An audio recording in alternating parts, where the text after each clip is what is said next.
ప్రియరక్షకుడైన యేసుక్రీస్తు నామములో అనుదిన వాక్య ధ్యాన వీక్షకులకి ప్రేమపూర్వక వందనాలు. గడిచిన దినంలో ఆదికాండం నుంచి 14 అధ్యాయాలు ధ్యానించుకోవటానికి దేవుని కృప చూపారు. ఈరోజు 15వ అధ్యాయం ధ్యానించడానికి సజీవు లెక్కలో దేవుడు నన్ను ఉంచినందుకు దేవుడిని ఎంతగానో స్తుతిస్తున్నాను. ఈ అధ్యాయం ప్రారంభాన్ని మనం చూసినట్లయితే ఇది జరిగిన తరువాత అని ప్రారంభించబడుతుంది. ఇది జరిగిన తర్వాత అంటే సొదొమ రాజు సమస్తాన్ని కోల్పోయిన పరిస్థితుల్లో అబ్రహాము వెళ్ళి యుద్ధం చేసి కోల్పోయినవన్నీ కూడా తిరిగి తీసుకొచ్చి సొదొమ రాజుకి ఇచ్చినప్పుడు సొదొమ రాజు అంటాడు, జనాన్ని నాకు ఇచ్చి ఆస్తిని నువ్వు తీసుకోమని చెప్పి.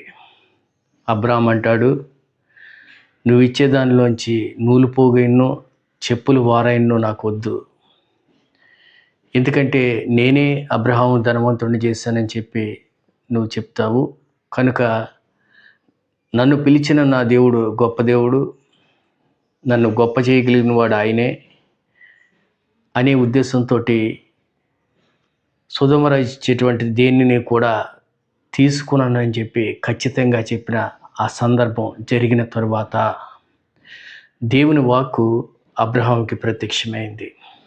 ఆ దినాల్లో దేవుడు వాక్యం ద్వారా మాట్లాడేవారు, కళల ద్వారా మాట్లాడేవారు, ప్రవచనాల ద్వారా మాట్లాడేవారు, అనేక రీతుల్లో దేవుడు మాట్లాడుతూ వచ్చేవారు.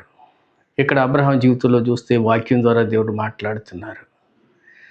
అబ్రహాము భయపడకు అంటే నువ్వు ఏ ధైర్యంతో అయితే నీ విశ్వాసాన్ని కాపాడుకుంటున్నావో, ఏ ధైర్యంతో నీవు ఇతరులు ఇచ్చేది నాకు వద్దు, నా దేవుడు ఇచ్చేదే నాకు కావాలని చెప్తున్నావో, ఆ విషయంలో నువ్వు ధైర్యంగా ఉండి చెప్పి దేవుడు ధైర్యపరుస్తున్నట్లుగా మనకు కనపడుతుంది. నీ కేడుము నేను నీ బహుమానాన్ని అత్యధికం చేస్తానని చెప్తున్నాడు దేవుడు. ఎంత గొప్ప భాగ్యం అండి.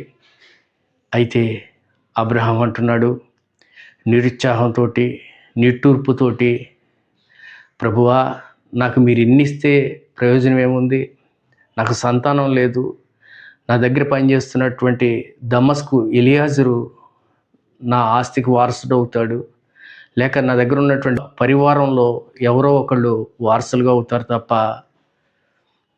నాకు సంతానం లేదు కదా, మీరు ఎన్నిస్తే ప్రయోజనం ఏముంది అని చెప్పి మాట్లాడుతున్నాడు.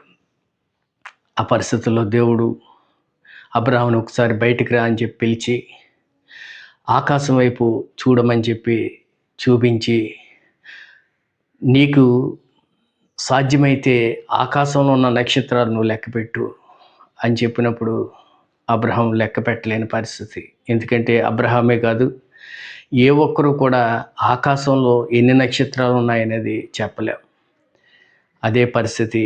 దేవుడు అంటున్నాడు, నీ సంతానాన్ని నేను అంతగా వృద్ధి చేయబోతున్నాను. నీకు ప్రస్తుతానికి సంతానం లేదని చెప్పి నువ్వు అనుకుంటున్నావు, కానీ నీకు ఆకాశ నక్షత్రాలంత విస్తారమైనటువంటి సంతానాన్ని నీకు ఇస్తాను. అంతేకాదు నీ సంతానానికి ఈ దేశాన్నే స్వాస్యంగా నేను అప్పగిస్తానని చెప్పి దేవుడు వాగ్దానాన్ని ఇస్తున్నారు. అయితే అబ్రాము దేవుని మాట నమ్మెను, అది అతనికి నీతిగా ఎంచబడినని చెప్పి వాక్యం సెలవిస్తుంది. అంటే సహజంగా దేవుడి వాక్యం గతంలో మనకు చెప్పినట్లుగా ఏ ఒక్కరు నీతిమంతులు లేరు, బాల్యం నుంచి మనిషి పాపం చేసిన వాడే. అయినా అబ్రహాము విశ్వాసం అతన్ని నీతిమంతుడిగా చేసింది. అంటే మనం కూడా దేవుని యందు విశ్వాసం ఉంచితే తప్పనిసరిగా దేవుడు మనల్ని నీతిమంతులుగా తీర్చేటువంటి అవకాశం ఉంటుంది. అంతేకాదు అబ్రహాము అంటున్నాడు, అయ్యా మరి మీరు చెప్పింది ఏ విధంగా నెరవేరుతుందో నాకు ఎలా తెలుస్తుంది అని చెప్పి అడిగినప్పుడు దేవుడు అంటున్నారు, 3 సంవత్సరాల పేదోడిని, 3 సంవత్సరాల గొర్రెని, 3 సంవత్సరాల మేకని, ఒక పావురాన్ని, ఒక గువ్వని తీసుకుని వచ్చి వాటిని 2 భాగాలుగా చేసి బలిపెట్టి మీద ఉంచమని చెప్పినప్పుడు అబ్రహాం ఆ రీతిలో పక్షుల్ని అలా చేయలేదు, కానీ పశువుల 3టిని కూడా 2 భాగాలుగా చేసి ఆ కళేబరాల్ని ఒకదానికొకటి ఎదురుగా ఉంచినప్పుడు వాటిపై కొన్ని గ్రద్దలు వచ్చి వాలేటువంటి పరిస్థితిలో ఆ గ్రద్దల్ని అబ్రహాం తోలివేశాడు. కొంత సమయం అయిపోయింది, చీకటి పడుతున్నటువంటి సమయం అది. ఆ సమయంలో అబ్రహాంకి గాఢ నిద్ర కలిగింది. ఆ నిద్రలో గాఢాంధకారం, చీకటి అలుముకుని ఉంది. దర్శనంలో దేవుడు చెప్తున్నారు, నీ సంతతి తనది కాని దేశంలో వారు నివసిస్తారు. వారు అన్యుల దేశంలో బానిసలుగా 400 సంవత్సరాలు బ్రతకాల్సి వస్తుంది. వారిని ఆ దేశపు వారు వెట్టి చాకిరీ చేయిస్తారు. అయితే నేను వారిని ఆ వెట్టి చాకిరీ నుంచి విడిపించి గొప్ప సంపదతో వారు అక్కడి నుంచి తిరిగి వచ్చేటట్లుగా నేను చేస్తాను అని చెప్పి 4 తరాలు తర్వాత జరిగేటువంటి విషయాన్ని అబ్రహాంకి దేవుడు చూపిస్తున్నారు. అంటే 4 తర్వాత అంటే అబ్రహాము 175 సంవత్సరాలు బ్రతికాడు. అబ్రహాం కుమారుడు ఇస్సాకు 180 సంవత్సరాలు బ్రతికాడు. ఇస్సాకు కుమారుడు యాకోబు 147 సంవత్సరాలు బ్రతికాడు. యాకోబు కుమారుడు యోసేపు 110 సంవత్సరాలు బ్రతికాడు. మనందరికీ తెలుసు యోసేపు జీవితం. అన్నల చేత గోతిలో పడవేయబడి ఐగుప్తులకి బానిసగా కొనుపోబడ్డాడు.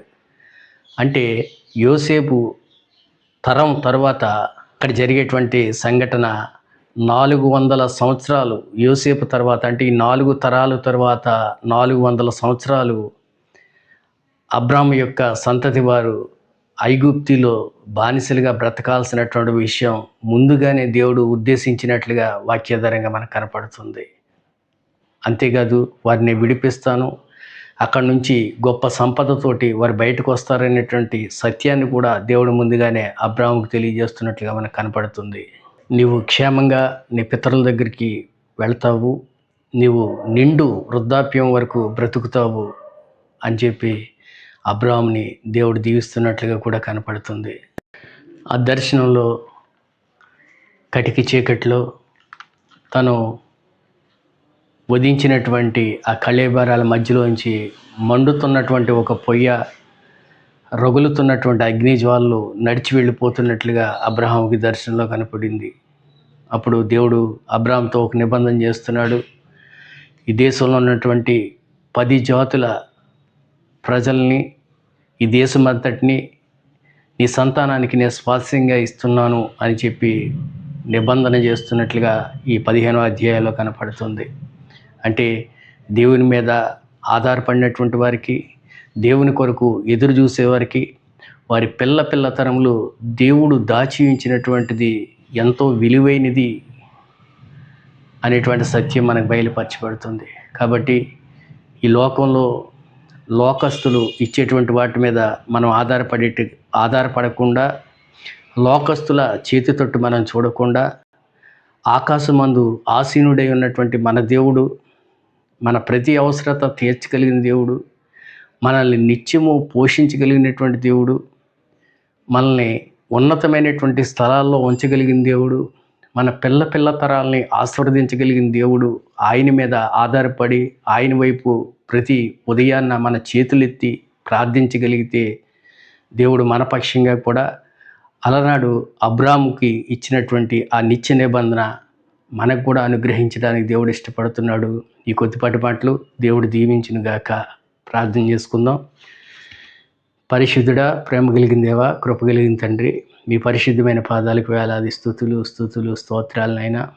ఈరోజు మరొక మారు మీ పాదాల దగ్గరికి నేను రావడానికి, ఆది కాండంలో మా కొరకు మీరు రాయించినటువంటి సంగతులు మేము ధ్యానించుకోవటానికి, ఈ 15వ అధ్యాయం అంతట్లో అబ్రహాము మీ ఎడల కలిగి ఉన్నటువంటి భయభక్తులు, అబ్రహాము ఎడల మీరు ఉద్దేశించినటువంటి గొప్ప ఉద్దేశాలు మాకు బయలుపరచబడడానికి మీరు కృప చూపారు. అబ్రహాంకి ఇచ్చిన నిబంధన మేము కూడా స్వతంత్రించుకున్నట్లు సహాయం దయచేసి, మహిమ ఘనత ప్రభావం మీరు పొందుకున్నామని పరిశుద్ధుడైన యేసుక్రీస్తు నామములో బ్రతిమాలు వేడుకుంటున్నాను తండ్రి. ఆమెన్.